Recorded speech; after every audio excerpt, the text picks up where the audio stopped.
Bom, o artigo 2, ele, como já bem falado aqui pelo Daniel e pelos colegas assim que falaram anteriormente, ele tem uma concepção diferente de carreira em que coloca obrigatoriamente atividades de desenvolvimento de gestão e inovação relacionado à parte grande da carreira. Quando nós fizemos o concurso no edital, nós não tínhamos que a obrigatoriedade dentro da carreira de fazer inovação, nem a obrigatoriedade na carreira de participar do processo de gestão.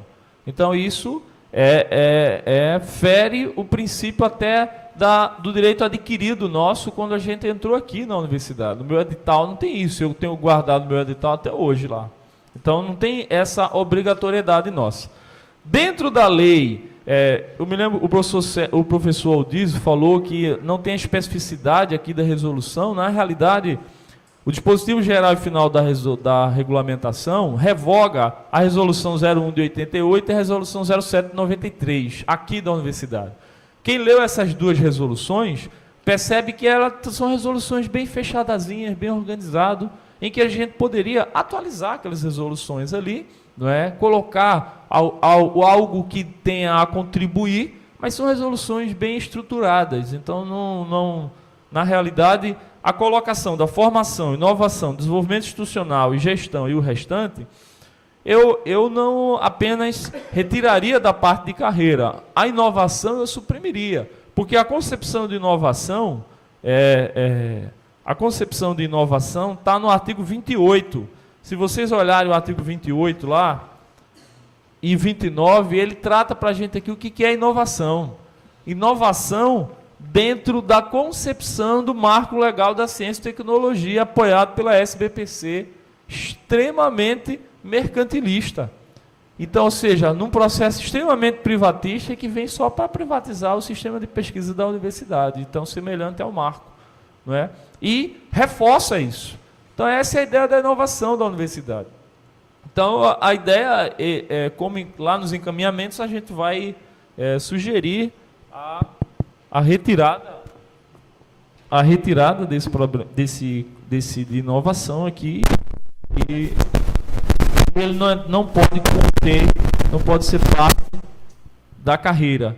Então, ou se for aqui, coloca como atividade complementar algo, né? Para que possa somar, não a obrigatoriedade de ser parte da nossa carreira. E aí depois a gente vai comentando mais. Artigo 3, professora Ana Paula.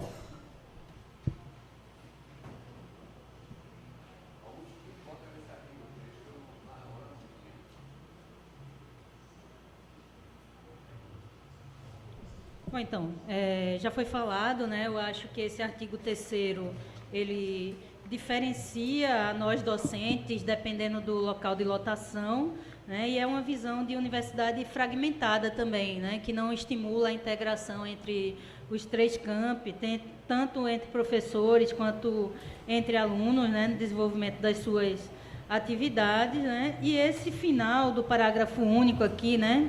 Desde que, sem prejuízo, os professores lotados nos centros mencionados poderão participar de atividades acadêmicas de outros centros, desde que sem prejuízo do cumprimento das suas obrigações nas respectivas unidades de lotação, né? O que é que seria, de fato, quem define quais são as obrigações na unidade de lotação, uma vez que, se a gente pensa que é ensino, pesquisa e extensão, a gente pode desenvolver ensino, pesquisa e extensão também em articulação com outros municípios, com outros centros, com outras universidades, né? E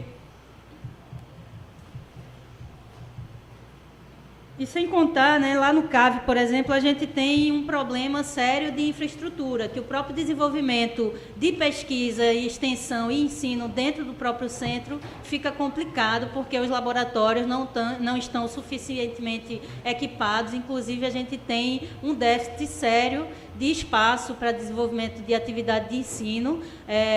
Há uma semana atrás, o anexo do CAV, né, entrou em colapso, a gente está sem anexo para dar aula, que já era uma estrutura, né, alugada para dar aula, porque uma construção lá rachou as paredes e a gente está sem anexo. Então, como é que você, né, prende os professores num centro sem que a universidade garanta a infraestrutura para isso?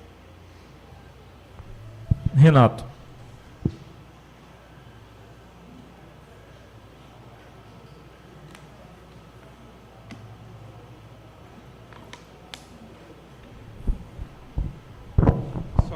Reforçando exatamente o que a Ana disse, acho que é essa a ideia. Acho que não faz sentido você querer prender o professor num centro sem dar condições a ele desenvolver a pesquisa, ensino e extensão. A gente tem um problema sério de espaço, então, assim, para desenvolver atividades de extensão, por exemplo, no meu caso, eu sou professor de Educação Física, do curso de Educação Física, não tem um campo, não tem piscina, não tem, sabe, tem uma quadra que já é lotada. Enfim, como é que você cobra do professor que ele desenvolva mais atividades se não tem espaço para isso? Nem sala de aula, quando você quer fazer o curso, é uma briga, é uma luta para conseguir sala de aula no CAV.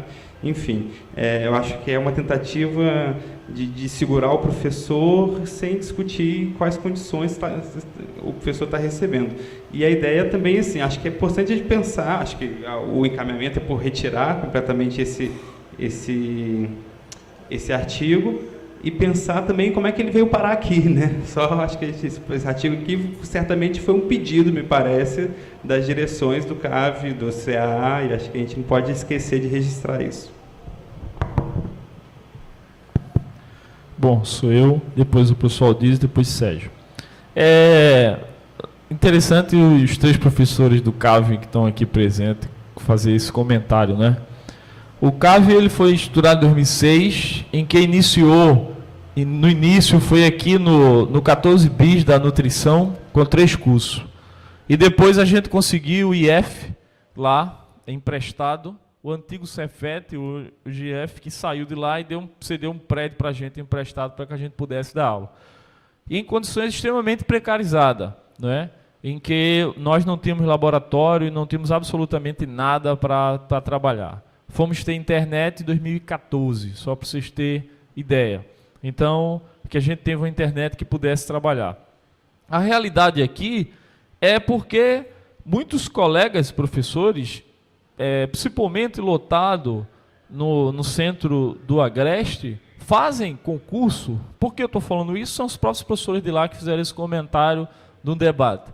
Fazem concurso para lá e alguns ficam muito mais em Recife do que em Caruaru ou em Vitória. Mas uma resolução, ela não pode ter a concepção de um grupo minoritário. Que a maioria dos professores do CAV trabalha no CAV. Dá aula no CAV, faz pesquisa no CAV, faz extensão no CAV, e esses professores não poderão. E outra coisa, o Centro Acadêmico de Vitória, o Centro Acadêmico do Agreste, ainda é um centro, não é um campus, não se transformou em campus. Então, se porque o Centro Acadêmico de Vitória não pode, ou prioritariamente tem que fazer pesquisa lá, então os professores do CCS prioritariamente têm que fazer pesquisa no CCS. Os professores do Centro de Educação prioritariamente têm que fazer pesquisa no Centro de Educação. Ou a gente suprime, ou a gente pede para suprimir, ou a gente trata todo mundo por igual. E aí, o pessoal do CTG não pode fazer pesquisa no SIM, que não pode fazer pesquisa no CAC, no CE e sucessivamente. Porque o Centro de Vitória e o Centro de Caruaru têm o mesmo status do CTG, do CE, do Centro de Educação, do CCSA. Então, essa é a ideia aqui. Então, a partir do momento que os campos de Recife tornam-se campos de Recife, campos de Vitória, e a gente tem 3 campi, aí tudo bem. Aí a gente pode trabalhar uma melhor forma de debater e acumular sobre isso aqui. Mas hoje, não. O local de trabalho meu é o FPE. Eu fui contratado pelo FPE, não fui contratado pelo CAV. Quem paga meu salário é o FPE, o local de trabalho é o FPE. Então a gente tem que tratar o FPE como o FPE de uma maneira geral, não com subdivisões de centro e assim sucessivamente, criando na realidade 3 universidades. Campo de Caruaru, Campo de Vitória e Campo de Recife. E não é esse a concepção de universidade que a gente está querendo aqui. Então, a ideia, principalmente aqui, pelo que os professores do CAV vêm falando, é a gente suprimir isso aqui como encaminhamento. Professor Aldísio. Bom, aqui é um artigo muito interessante, porque, como o Brasil, em termos de país muito independente, é novinho, né? Então, isso aqui é um tipo de que eu diria de um artigo de colonização, né? Por quê? Porque os 2 centros nasceram aqui. Então, nós somos colonizadores, então temos que manter os nossos colonizados daquele jeito que a gente quer, né? Isso é uma visão extremamente anti-universitária, né? Em que eu tenho que fazer é que fortalecer, incentivar a integração acadêmica, a construção mais ampla possível de articulação entre diferentes setores universitários, não só nacional como internacional, e dentro da universidade em especial. E aqui fere claramente o estatuto vigente da universidade, porque o nosso estatuto ele está dizendo que nós estamos organizados em centros acadêmicos. E ele trata centros diferentemente, trata 2 centros de forma diferente com os demais. Portanto, no meu entender, é inclusive um desrespeito ao estatuto, que eu não concordo com ele, mas ele é vigente, inclusive é um desrespeito a esse estatuto. Portanto, deve ser abolido. Sério.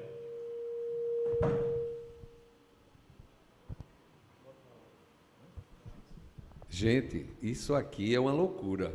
Veja, eu não sei, talvez alguns possam dizer, a gente ficou de fazer uma consulta jurídica.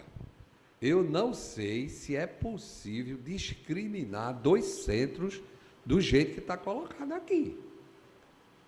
As pessoas, os professores dos centros tais e tais, têm uma forma diferente de ser de sua carreira. Será que pode? Eu acho que não. Então, já aí é errado. Já aí.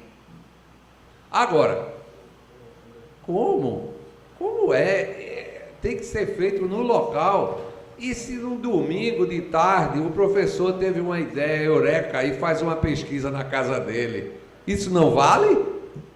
Isso não vale? Também, será que se um professor daqui se dispuser a dar uma aula lá, eles aceitam? Ah, para vir para cá aceita, agora daqui para lá não aceita. Se você olhar para o caput, você vai ver que ele bota prioritariamente. Então, prioritariamente é uma coisa simpática, né? Prioritariamente. Então, pode fazer, mas primeiro vamos olhar aqui. Mas o parágrafo único diz assim, só conta para suas obrigações trabalhistas o que você faz aqui. Quer fazer lá fora, faça, mas não conta. Absurdo. O parágrafo único é a guilhotina total. Então, para mim, está claro que tem que cair, eu acho que cai de todas as maneiras de analisar. São 12 centros, porque 2 deles são vistos de uma maneira diferente, né? E tirar, simplesmente tirar, essa é a minha proposta. Artigo 5º, professora Ana Paula.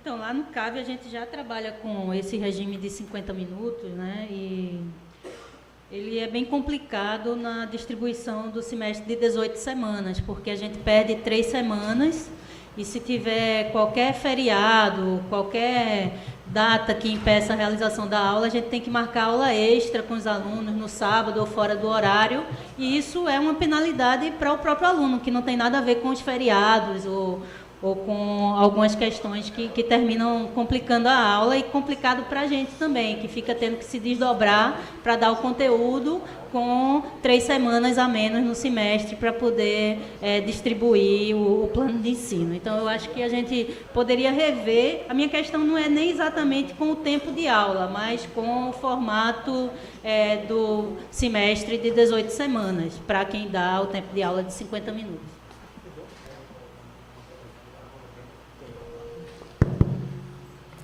Dá uma cópia para ele aí, por favor, André.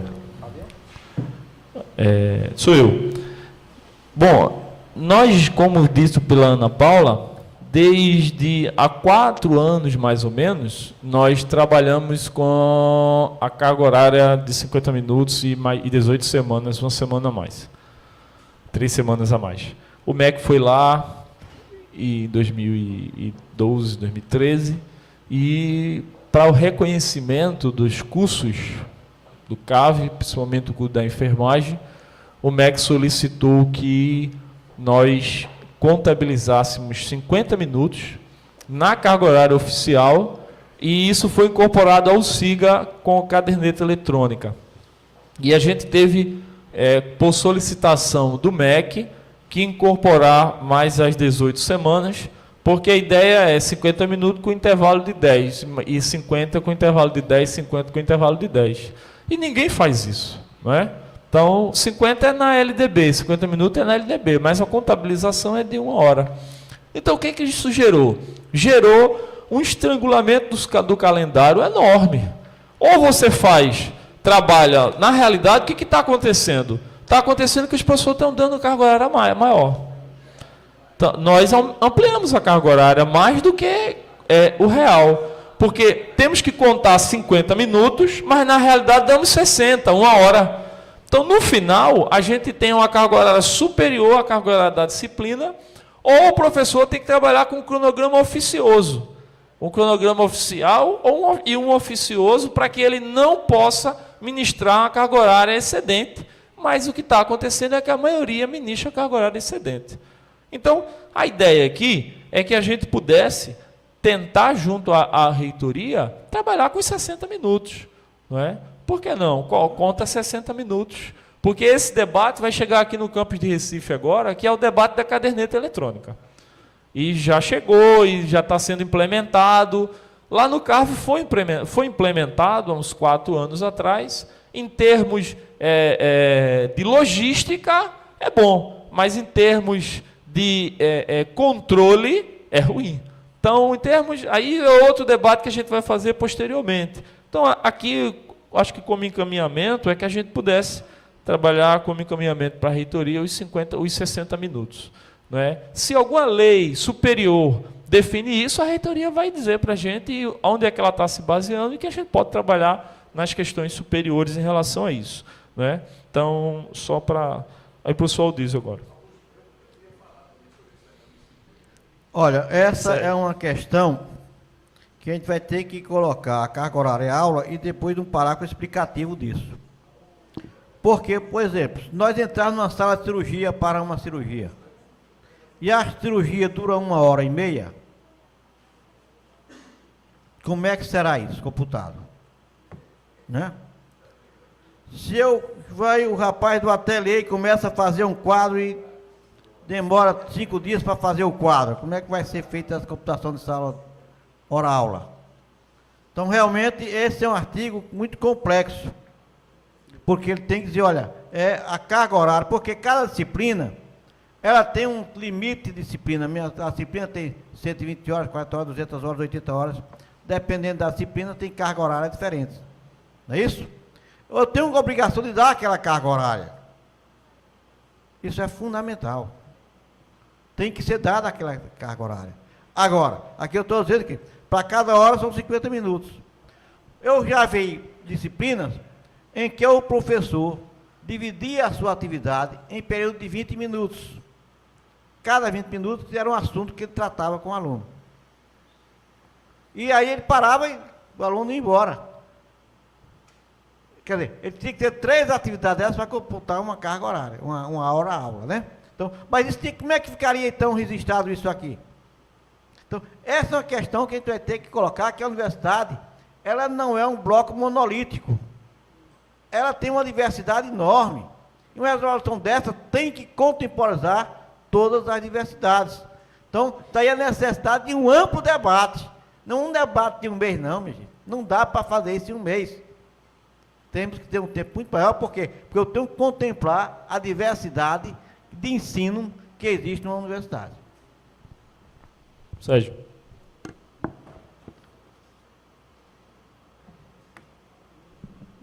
Aldísio botou a mão na ferida, botou o dedo na ferida. Veja, não pode ignorar a diversidade da universidade. Não adianta, não resolve, Augusto, passar de 50 para 60. Eu acho que cada curso, ele tem que ter o seu projeto, lá tem que ter especificado, os professores têm que, no plenário do departamento ou no curso, estabelecer a carga horária das aulas. E ela não pode ser, agora é 50 para todo mundo dentro dessa universidade. Isso é uma maluquice para quem não conhece a universidade. Isso é um atestado que a pessoa não tenha nem a imaginação do que é a UFPE. Então, colocar isso aqui é uma aberração. Então, de qualquer maneira, isso aí eu acho que não resolve passar de 50 para 60. Eu acho que tem que ser colocado, que tem que ser decidido, curso por curso, essa questão da carga horária discutido com quem faz nisso aí. O exemplo de Aldísio foi excelente, né? Uma operação, aula prática, né, de cirurgia, de uma operação que demora 1h30, vai botar os alunos para fora, ou manda eles entrarem quando estiver na parte final, sei lá o quê. Então, a pessoa não conhece a diversidade que existe na universidade. Artigo 6, Ana Paula.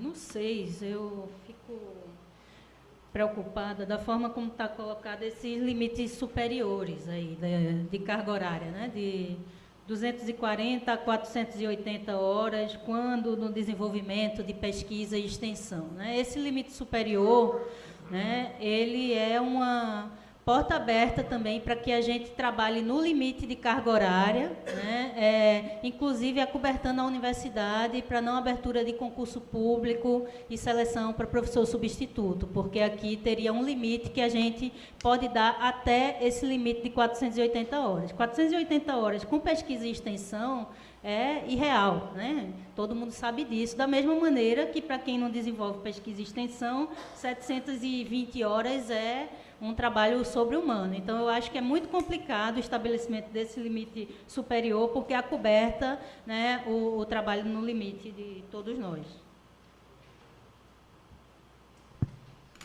Aldísio. Bom, esse artigo, para mim, ele é um artigo que no seu inciso 3º coloca uma questão que eu considero absurda, quando ele equipara 40 horas com dedicação exclusiva. Diz textualmente aqui que a carga horária anual de 480 horas a 720, quando o docente em regime de trabalho de 40 horas semanais ou de 40 horas semanais com dedicação exclusiva não atender ao critério referido no inciso anterior, que é ter pesquisa, ensino e extensão. Portanto, cria uma categoria que nós não tínhamos, então, na universidade. E isso tem que ir para um regimento, coisa que valha, né? Então, vou começar, inclusive, a dedicação exclusiva é sempre dada quando se tem um projeto de pesquisa e extensão. Você tem que apresentar isto. Então, aqui ele está exatamente tirando que essa obrigatoriedade desaparece. Se desaparece essa obrigatoriedade, qual é a outra obrigatoriedade que surge no lugar dela? Então, se tem, teria que estar aqui escrito, não tem. Então, realmente, esse artigo, e nesse inciso principalmente, ele é, no mínimo, absurdo. Depois, a minha memória agora falhou, mas eu tenho para mim que já existe uma resolução do limite de 120 horas semanais. Então, nós, como é que temos vamos passar agora para 240 horas. 8 horas por semana, não é isso? Então, certo? Agora, né, outra questão é o seguinte, que isso é em média. Na universidade eu não posso dizer que você tem que dar toda semana 8 horas de aula. Porque pode até não ter disciplina naquele momento para você dar aula. Isso depende do departamento, depende do centro. Isso. Então, essa é outra questão. Quer dizer, uma questão de colocar aqui, esse artigo também tem que ser totalmente modificado. O inciso 3, no meu entender, tem que ser retirado. Tem que ser retirado. Não tem por que ele ficar. Certo? Outra questão é o seguinte, ainda é no artigo 6º, o parágrafo único dele também, né, coloca umas questões que também têm que ser reavisadas. Não será considerado a atividade docente para enquadramento do inciso 2 do artigo. Como é que eu não considero a atividade do docente para a atividade do próprio docente? Então, essas são as situações que, no meu ver, é um artigo que precisa ser totalmente remodelado para se adequar àquilo que exige a universidade no século XXI. Daniel.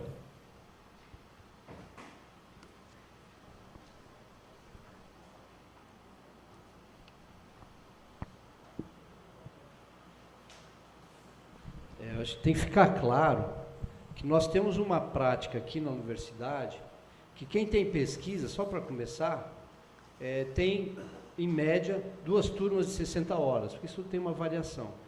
E essa prática não é de 2 dias, desde que eu cheguei na universidade, já faz uns 15 anos, tem colocado isso como uma qualidade, né, no fazer, no lecionar, e que envolve não só a sala de aula, mas a preparação, a conversa com o estudante, ou seja, uma série de trabalhos que é o viver dentro da universidade, inclusive a sala de aula. Então, para mim, ele vai na intensificação do trabalho, esse artigo, porque ele diz que, no mínimo, é o que já é. Mas, dependendo, aí não sei se é da chefia, não sei de que vai faltar professor, porque é essa a realidade, você vai para cumprir a norma que nós mesmos criamos. Vê que interessante. Claro que hoje não está bem. O que não está bem? Porque quando a gente estabelece, e isso é muito claro, estou com pesquisa ou extensão, estou com 2 disciplinas 60 horas, isso está claro, todo mundo sabe, qual é o problema que a gente não conseguiu superar e a gente não vai poder resolver aumentando? Tem o professor substituto. É um problema estrutural. Como é que vai resolver agora? Tira o professor substituto e nós vamos ser os substitutos. Vê que interessante. Então, é o bode na sala, porque depois já vi negociação, tipo, tá, então não bota tanto, bota menos. Não bota menos não, temos acumulado, que vai ser 120 horas, quem tiver com dedicação, com pesquisa. Pronto, ponto. Se a pessoa quiser dar mais aula, por um motivo ou outro, e louvável, ou que está a fim de dar uma disciplina letiva, ele peça licença. Vai ser o contrário. Você tem que pedir licença porque você está colocando, se aumentar muito as suas disciplinas, colocando em risco o seu processo formativo em sala de aula. Tem que pensar diferente. Tem que pensar, quer dar muita aula? Então vai ter que pedir licença, porque tu pode estar com um problema, porque qual é a qualidade de você se encher de aula? A gente tem que começar a pensar a partir da qualidade. Então, acho que esse artigo tem que colocar uns pontos, e não de 240 a 480, não, quem tiver pesquisa é 240.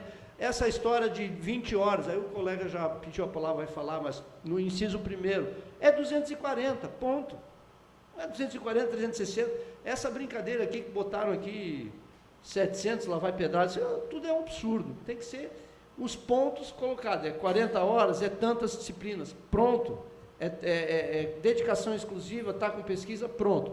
Claro que isso aqui tem ligações com os outros, né, gente? Porque o projeto de pesquisa não vai ser mais aprovado no pleno, não fica claro que é o pleno ou o núcleo, né? Não fica claro, vai para uma instância lá em cima, ou seja, você dá uma chibata entre nós, né, que tem que estar faltando professor, vai ter que, bicho, faz um esforço, eu estou com pesquisa, não, mas pega mais uma disciplina, etc., e a possibilidade de ser aprovado, o funil da pesquisa, não, mas aí você não pode fazer uma pesquisa qualquer, tem que ser uma pesquisa lá, ou seja, começa a lógica da universidade, e aí eu vou, só para me juntar, além disso aqui, tem que ser claro os artigos, pesquisa com dedicação exclusiva, 240, pronto, se precisar aumentar, vai ter que pedir licença, inverter, como também que está ligado à concepção de pesquisa e ensino, né, que isso tem que ser aprovado no pleno, continuar no espaço democrático do pleno.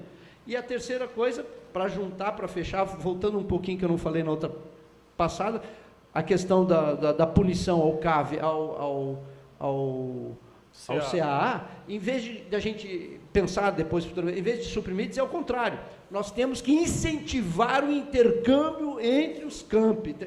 Acho que a gente tem que, assim como eu estou fazendo essa proposição da gente inverter, de dizer o que a gente quer como qualidade, a gente tem que dizer, nós queremos que o intercâmbio entre Caruaru, Vitória e entre a gente aumente. Aí vamos criar as condições para isso. Rafael.